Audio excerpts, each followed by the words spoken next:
I need to figure out how to enable the chat.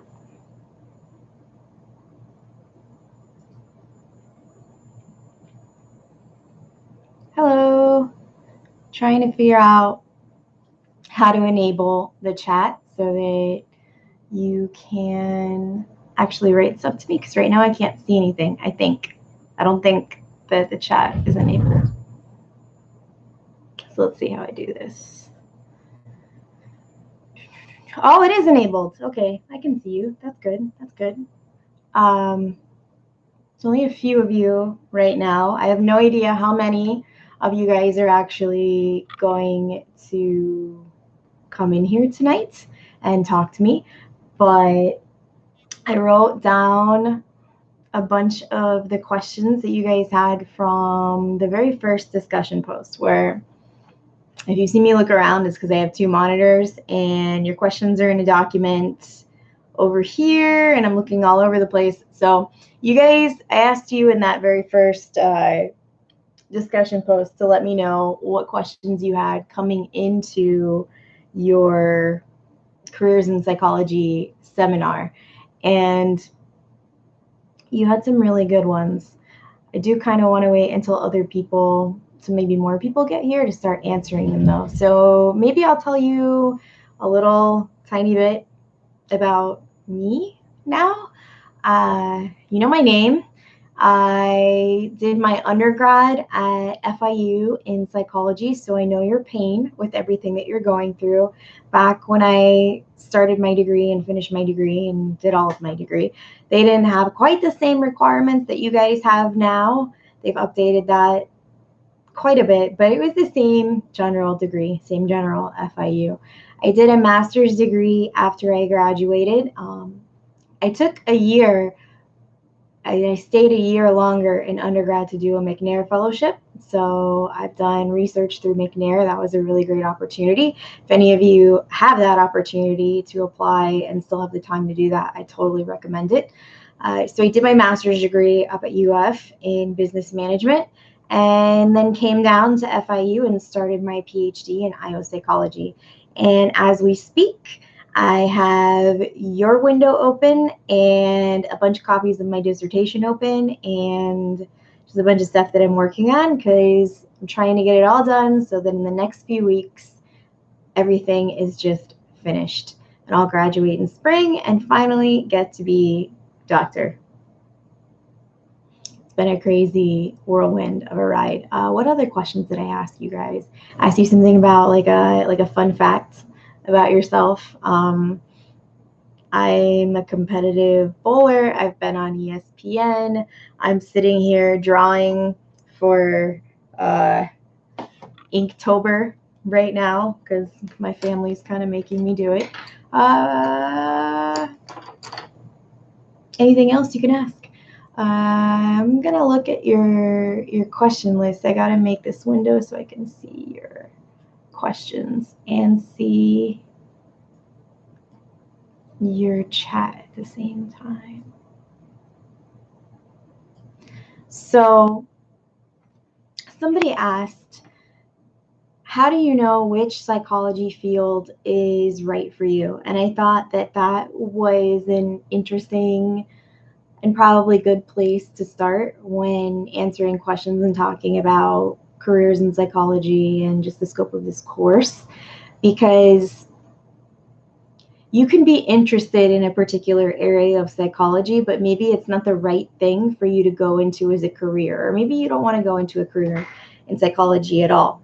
When I started my undergrad experience, I was convinced, because of personal experiences in my life, that I wanted to be an adolescent clinical psychologist who worked with patients suffering from social phobias, anxiety, depression, and just stuff related to interpersonal relationships regarding that. And that's because when I was younger, I went through a very significant period of anxiety. I still suffer from anxiety, and I wanted to help people in the way that I wasn't. And that's a pretty common thing for psych majors, is to want to help people in the way that maybe we weren't helped at a certain point in our life. And now that we know more about those things, we kind of want to attend to them. So I decided at a certain point in my undergrad career that even though I thought I would make a really great adolescent psychologist and I would really understand my patients and it was something that I would be good at, I decided that it might be something that I'm not ready for because maybe I have something in my life, like my own anxiety, that's going to flare up again if I get into that career. So I chose a field in business because that was something that was at a little bit of a distance from some of the more emotional sides of psychology. And I'm good at business and it's something that I had a general interest in. So I fell into IO psychology and that's what I decided to do. So when you guys are trying to decide similar things for yourself, that's part of the reason why I want you to do this wandering map assignment, because there are things that link together in your life and you might not even know it. And maybe that's the field that's right for you. But I want to emphasize something too, because none of you guys asked me this, but somebody's asked me this in a previous class. And they said, you know, if I have some sort of mental health issue, if I deal with something related to psychology on a day-to-day basis, if I'm anxious, if I'm depressed, if I'm bipolar, schizophrenic, any of these types of things, can I still be a psychologist? Can I still practice? Can I still do therapy? Can I still do et cetera, et cetera, et cetera? And the answer is absolutely yes. You should never limit yourself because of something like that. Somebody asked about internships, or at least they mentioned internships, and that can be really tricky for undergrad students because when you go trying to look for internships, say through the career services department and stuff like that, they don't necessarily have internships in psychology. They have internships in business, internships in engineering, internships in all these different fields, but it's very hard to find one of those in the various fields of psychology, partially because you have to be very heavily screened and have some element of experience to get into a lot of psychology jobs that would have those kinds of internships. So my suggestion is to make the most of the research that you're doing through your sequence and look into volunteering, whether it's at a hospital or in a research lab on campus, because those types of things are going to get you that exposure to the populations you might want to work with later. It's going to get you those years of experience that you're going to need for a career down the road, especially if you decide you want to pursue a career with a bachelor's degree and not go to grad school, which is a totally possible and plausible option for your future. So I just wanted to reiterate that research experience and volunteering, like I would go check at and see if they have any opportunities, Baptist, different types of hospitals, different types of charities, like the ones in downtown Miami, like Camilla's House, Ronald McDonald House, all those types of things are always very happy to have volunteers because they're not paying you and you're coming in. And those things count towards the ultimate experience overall. A couple of you asked how psychology was going to change over the years or in the future. And I found this to be a really interesting question.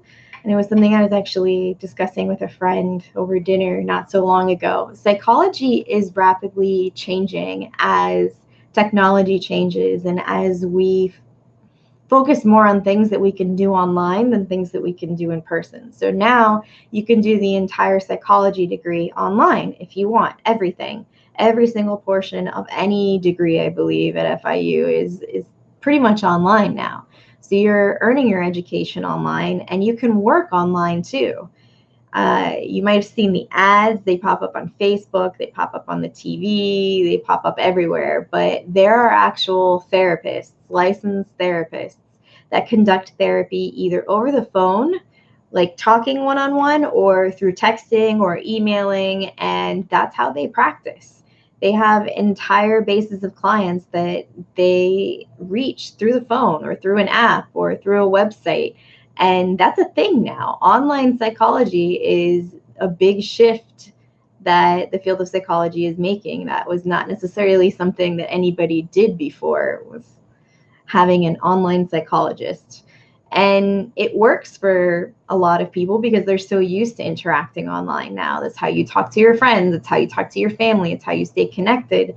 So whereas before, maybe that wouldn't have given you the same kind of outlet to talk to a therapist online, now it's something that you could actually do.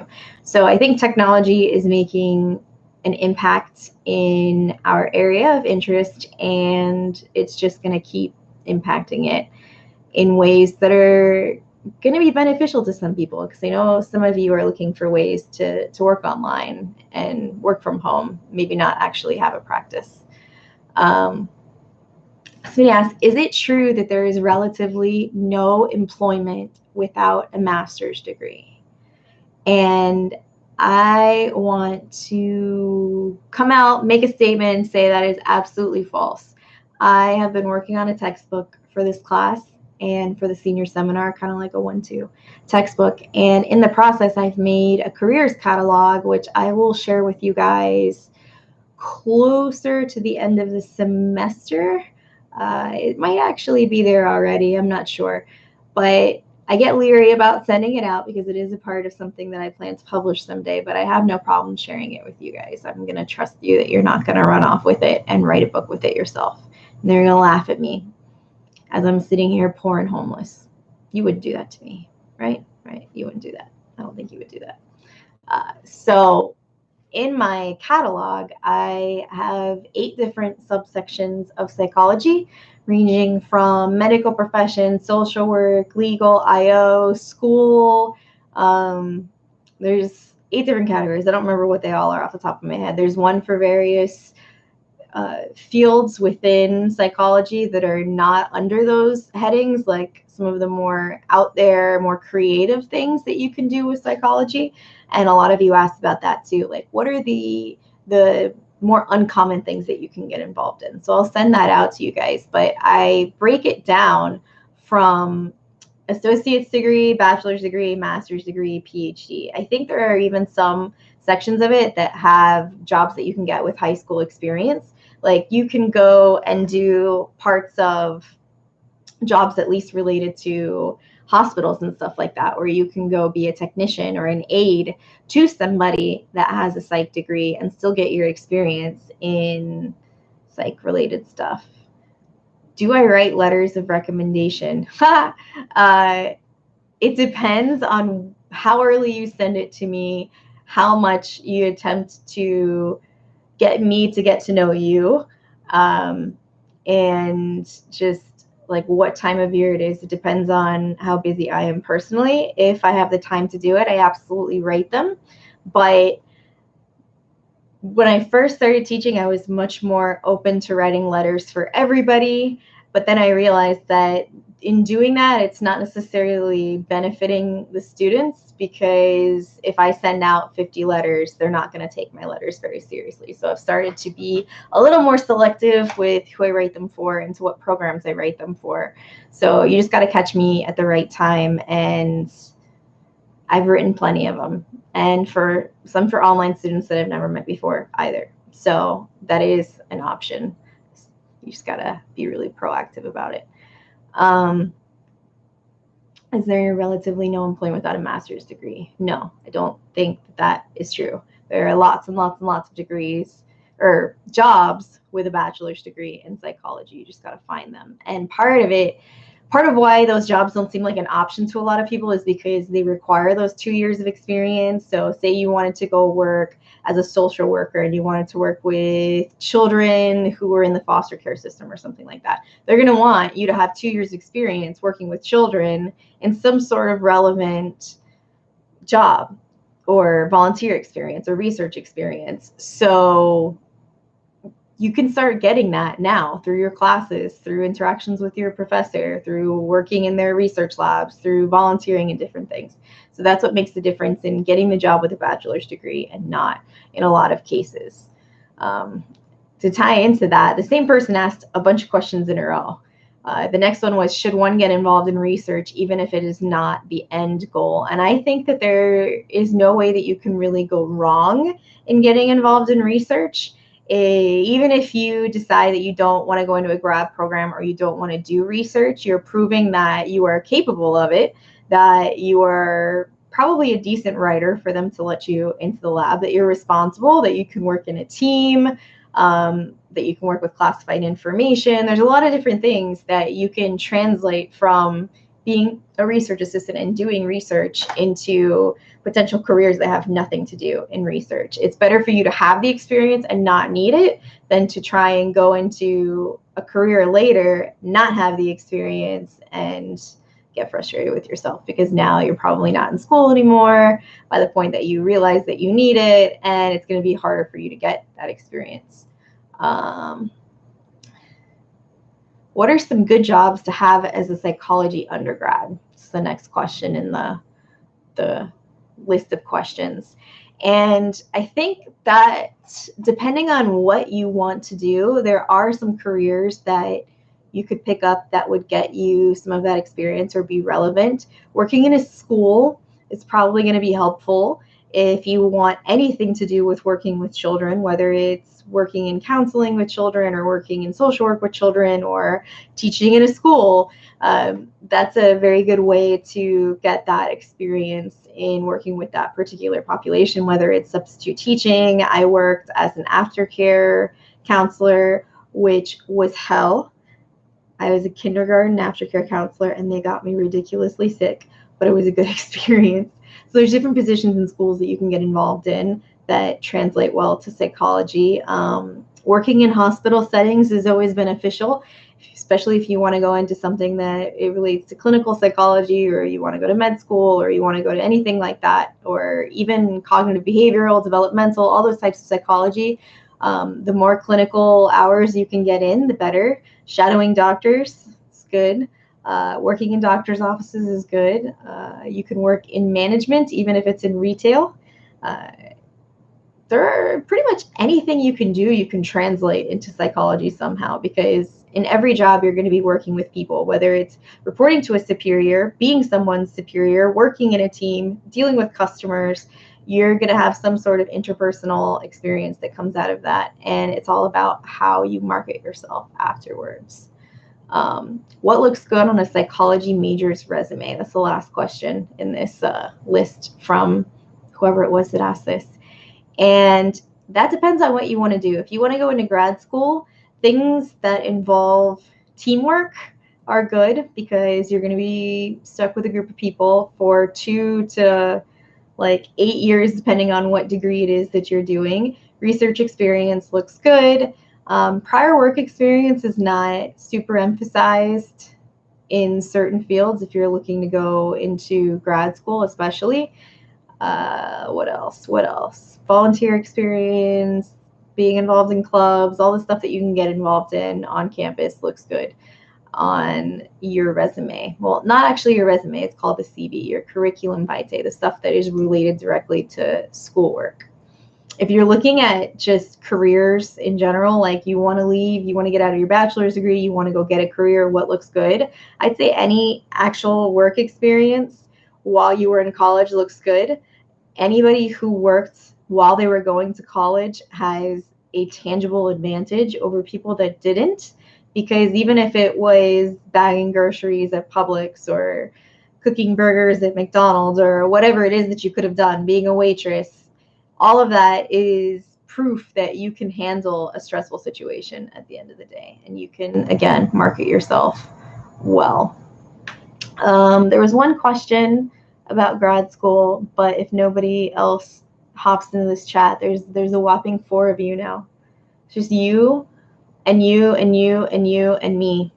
A very little intimate thing we've got going here. Very sad for me. Nobody wants to see my face. But I'll save grad school for when we do the grad school thing, and I'll have an entire webinar just on grad school. So I'll focus on the rest of these questions that related to the actual class. What is the turnaround time to find a job after graduation? What actual jobs can I do once I graduate? So most of the bachelor's level jobs are going to be in social work. They're going to be in medical tech positions. They're going to be in government positions. That's always a very good place to get a job with a bachelor's degree. The government is a pretty stable job too, and they pay pretty well. In terms of what the turnaround time is, you're not going to want to wait until you walk at graduation and physically get the degree, because let me tell you, it could take you months to get that degree. And then if they lose it in the mail, it could take you months to get another copy of that degree. But you don't want to wait until after you get out to start figuring those things out. Best internship to look for when it comes to BCA, BA. You're not going to find probably internships that allow you to do that. What you would want to do is get your RBT. I'm not a behavior analysis person. I have very limited knowledge on it, though I am learning more the more that I teach this class. I don't particularly believe in behavior analysis, but whatever. So if you get that RBT certification, you can start doing hours, and most of the places that have RBTs have them part-time, so you can start getting involved in college without it taking over your entire life. And so it's something that you can do while you're going to school. That would be my recommendation if you're interested in behavior analysis type jobs afterwards. And that is the one thing that if you wanted to go into it in psychology, you could make it with a bachelor's degree and make a sizable salary eventually, because you only have to do, I believe, like an extra year of coursework to get the BCA, BA, and that's good enough. You don't need a master's in that. You don't need a doctorate in that. You can go with your bachelor's degree and get a pretty good job. And then as you gain that experience, the pay raise opportunities are pretty good in that field. So I would look for jobs that fall below it on the totem pole. So like a BCA, BA assistant. There are people that go in and assist people who have the BCA, BA degree, and they set the rooms up for them, and they set the testing up for them, and they do all the prep work. And it doesn't seem like a really great job, but it's a great foot in the door to having the real BCA, BA job afterwards. Let's see. Another question about how does the job shirt. Oh, you're asking me another question. I'm missing the internship as I've already taken the course. Okay. The department, if that's a part of your career, like, or your degree requirement, they should be able to help you get into that internship. Yes, Marasi actually teaches this class too. So you can write to her and say, hey, I'm not in your careers class, but I'm in somebody else's careers class, and I'm looking for info on the BCA, BA. As an IO person, more business related, and a quasi-cognitive psychologist, this is not, I can't help you with the direct connection. I'm trying to think. Let me look this up. You're going to see me. We're running over here. Got to find behavior analysis FIU, because there is somebody else who started the behavior analysis program at FIU who is, I believe, an FIU alumni herself. And, well,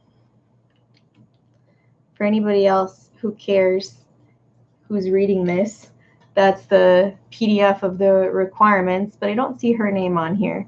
But you can contact the department and let them know that you're interested, and they'll put you in touch with the different faculty that we have, because we have multiple who do behavior analysis. How does the job search work right out of college?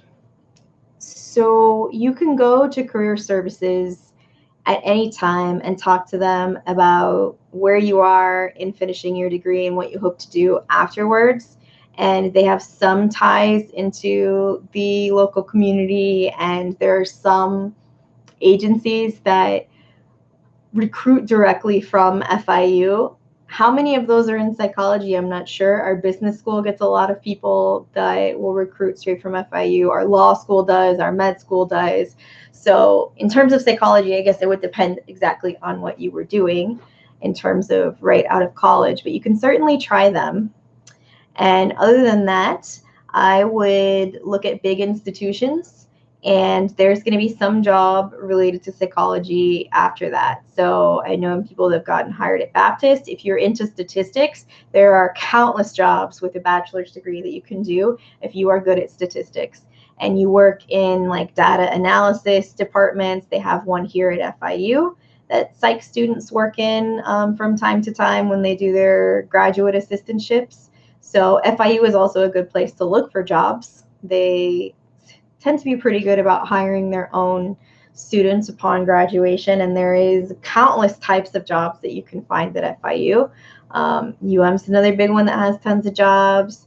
The bigger the company is, the more likely it is that they're going to have something that relates to you, even if it's a corporate, like just drive in Doral, look at all the gigantic office buildings, the Carnival Cruise Lines, or Royal Caribbean. A lot of students leave FIU and go work for there in different types of positions because their headquarters are here. I think Burger King's headquarters are here. So look for the really big companies if you are actively searching upon graduation, and try to see if they have anything that falls into what you're interested in.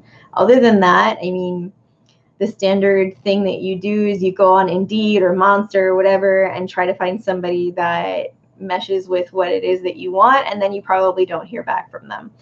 A lot of people find that using LinkedIn is helpful to find jobs because, one, you have the connections with all of the friends or colleagues or whatever that you have on there. Two, a lot of people post job postings like want ads and whatever on LinkedIn, and friends are always sharing those types of things. And two or three or four or whatever number I'm on, you can go and list your specification, your degree, what you've studied, and they actually send you job listings. Both LinkedIn as a whole sends like a weekly job listing thing, and then there are people that are headhunters who just go on LinkedIn and try to find people on there who fit the job description that they're looking for. People who use LinkedIn tend to be a little bit more proactive.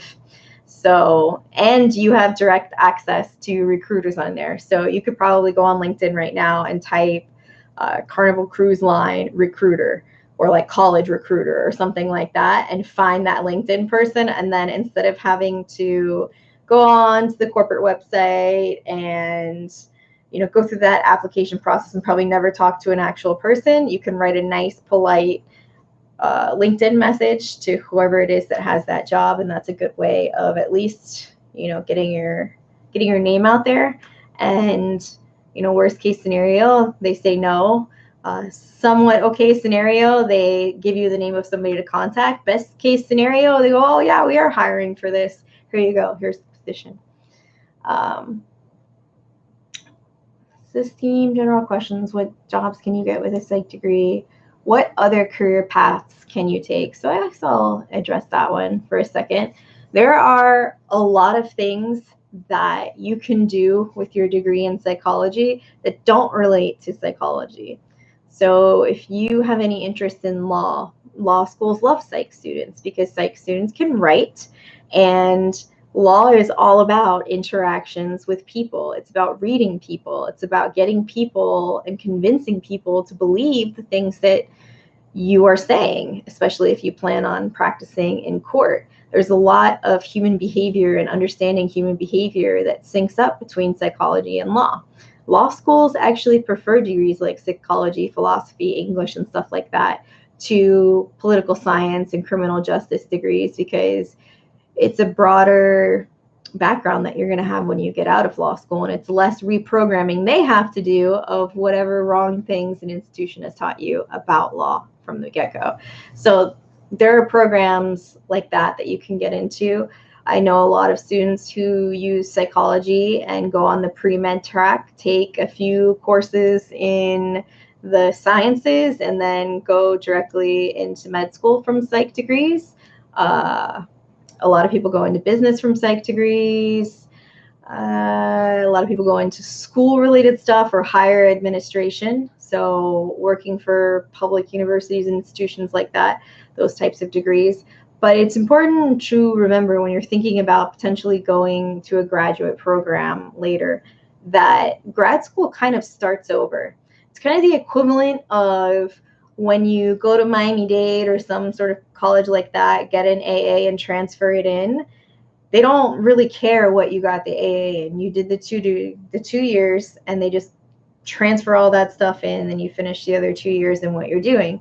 So once you have a bachelor's degree, you can get into virtually any master's program regardless of what your degree is in.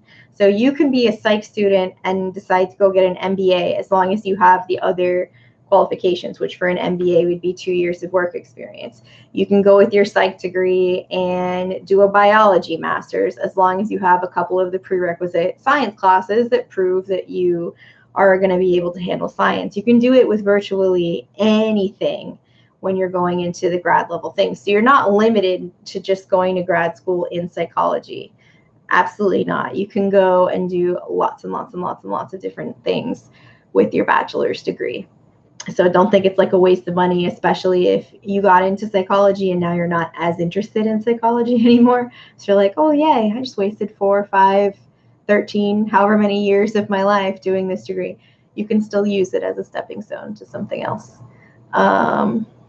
What different branches exist within a degree in psychology? So I think this question was asking what different types of psychology could you actually study? And FIU has clinical, counseling, developmental, behavioral, cognitive, legal, IO, and then some related subject areas. Some schools might not have, if you were looking into grad programs or even bachelor's certifications, might not have things like IO or legal psych or maybe even behavior analysis and stuff like that, but it might be nested somewhere else on campus. For the longest time, the human resources master's and PhD program, and they might even still be there, but for the longest time, they were under the College of Education. So people who wanted to get a degree in human resources had to figure out that if they wanted to go to FIU, it was under the College of Education. So sometimes it's hard to find the things that you're interested in, but they do actually exist. They might just not exist in the actual psychology department. What is employment in the field really like? I had somebody ask also, what is the day-to-day life of somebody who has their own clinical psych practice? And let me tell you now, with relation to clinical psych, I'll probably say this in every single video that happens throughout the semester. Maybe no more videos if nobody comes in and listens to me like this. I'm so sad. Maybe it's because it's a Tuesday and you guys, are with family, you're eating, you're like, I don't have time for this, but I don't know. We'll see how it goes. I totally lost my train. Okay. So in talking about clinical psychology, there is a very, very, very, very, very common misunderstanding that you need to have a PhD to be able to be a therapist. You do not need a PhD to be a therapist whatsoever. You can get a master's degree in counseling, whatever it is that they call that master's degree at whatever university you go to, because here it's called mental health counseling. Some places might call it a master's of clinical psychology. It's going to be named different things depending on where you want to study, but you only need a master's degree to be a therapist. If you want to be a psychiatrist, you have to go to med school and actually do residency and specialize in psychiatry. And you don't do a PhD at all for the most part, unless you choose to burden yourself with both degrees. You go for an MD if you want to do psychiatry. But if you want to do therapy with patients, you want to diagnose patients, you want to do all that fun stuff, have your own practice or work for someone else or work in a hospital, all you need is a master's degree. That's 2 years of your time and a lot less money and headache than going and getting a PhD in clinical psychology. So after you get that master's degree, you can go and do a certification called the LMHC, Licensed Mental Health Counselor Program. And FIU, at least, and a lot of other schools in Florida are on their pre-approved list. So I believe it's something like 10 months to a year where you do in-field experience and you come out with this certification as a licensed mental health counselor. So that 10 times fast. And it's a big leg up over being just a master's degree in counseling. And from what I've heard, it is pretty equivalent to having a PhD in clinical psych in terms of practicing and that kind of stuff. And you can have your own practice with that master's degree as well. You don't have to have a PhD.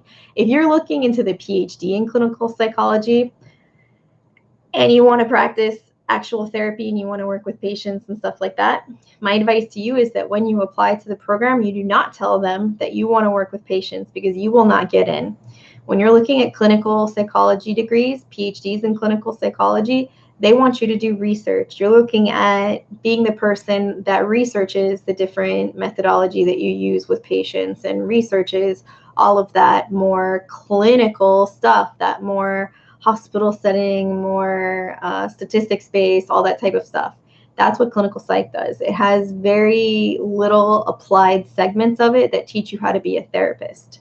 If you wanted to have that doctoral level and have the right kind of coursework through a graduate program to do therapy, I would look into a PsyD. It's a much more applied degree. That's the main difference between a PhD and a PsyD, is that a PhD is research-based and a PsyD does a little research but is mostly applied.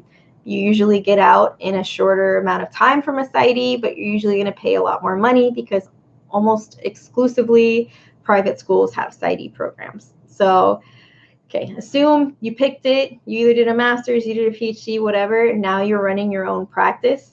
You have to understand that these types of things, whether it's clinical psych or you want to go be a physician's assistant or an occupational therapist or a speech therapist, anything that could potentially own their own practice someday, it is going to be very difficult. You, as a sole proprietor of your business, or as a partner, if you're opening it with somebody else, are going to be responsible for the 24/7 operations of that building, which include the rent, which include having an accountant to manage your bills, which includes having a lawyer and making sure that you are up with all of the credentials and certifications and legal type things that you need to be working with patients. You have to know how to handle payroll if you're going to have a receptionist there. There's a lot of different elements that go into running your own business that I'm not sure everybody understands when they decide, oh, I want to go be a clinical psychologist and I want to work for myself. So what I have seen in relation to clinical psychology is that a lot of clinical psychologists will get a room in an office that is meant for people who are going to be conducting therapy. And they'll have that one little room that's to themselves, and they'll be in a general office building with several other psychologists or similar typed professionals. And when you go in, you sit on a couch, you ring a bell, you let them know that they're there, they'll come out and get you, but you deal one-on-one with the therapist for everything, billing, scheduling, and whatnot. There's very rarely a receptionist. So having that practice where you've got multiple rooms and you've got your secretary there that's handling everything and somebody who's doing insurance and all that kinds of stuff, it's a very expensive thing, and it's not something that you can just go and do right when you start. When you get out of school, whether it's with a PhD, a bachelor's degree, a master's degree, whatever, and you do anything that's related to that part of psychology, you're going to be working for somebody else. It's probably going to be your first step. And once you get a handle on how billing works and how insurance works and how just your schedule is going to be with patients and how do you want to set your office up, how do you want to set your appointments up, I've known therapists who do full hours. I've known therapists who do 50 minutes. I've known therapists who do 40 minutes. Like, there's a lot of decisions that you have to make, and you have to specialize in what exactly you're going to be doing with those patients and have sort of like a standardized care that you come up with. So that's my little rant about clinical psychology. That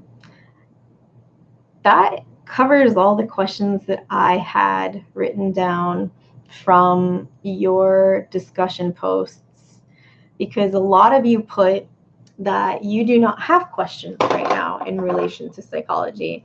And to that, I kind of have this skeptical sort of response for you, because you should have questions. Now, maybe you're taking this course and it's not at the beginning of your degree like it should be, and it's at the end because they just added this as a requirement, and you're actually graduating this semester and feel like you are just ready to go and you know all the answers to everything. Chances are that you don't. Chances are there's some element in relation to getting the job or getting into grad school or any of those types of things that you are just completely oblivious to because you haven't gone through it yet. So even if it's a stupid question, I hope you think it's a stupid question, I hope you do ask them throughout the course. You can always email me. I peruse your discussion posts. I'm not going to say I read every single one of them in terms of the responses because you guys are a little silly. You're like, oh, yes, Rebecca, I really love that you have a dog. I have a dog too. We are just twins. We both have dogs. And then 10 other people are like, I have a dog too. And I have a dog and I have a dog. And you guys are like, winning. We totally did our discussion post and got them out of the way by saying we had a dog. So I don't read all of them, but I do look through the original posts at the very least and make sure that you have all of your responses to them. So I will be looking through that. I will try to set up another one of these, maybe on a weekend, maybe get more of you here. But everything that I do in terms of videos will be archived on YouTube, so you can go back later if you so choose and watch it and see what kinds of things people asked and what kind of responses there were. But for now, I guess I'll go. I guess I'll go make myself some spaghetti or something, have some dinner, finish my little doodle down here, and then be sad that there are only a few of you here today. But to the few of you that were, you're awesome. I hope you guys have a lovely rest of the week.